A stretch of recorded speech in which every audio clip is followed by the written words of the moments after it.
Got up to operating temperature. Yeah, so the old plugs don't fall out. I've been doing cold starts for the last couple of weeks on and just not letting it get up to operating temperature. But yeah, she's up to operating temperature now. 190, something like that. Yeah.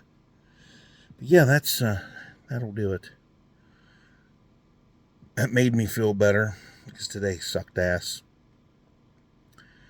Having an exhaust note like that is worth not having a radio that works in your car. Because my radio actually quit working for some reason.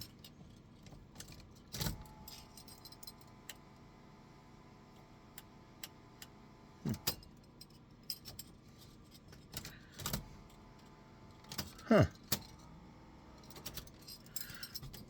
My fuel pump works off the accessory.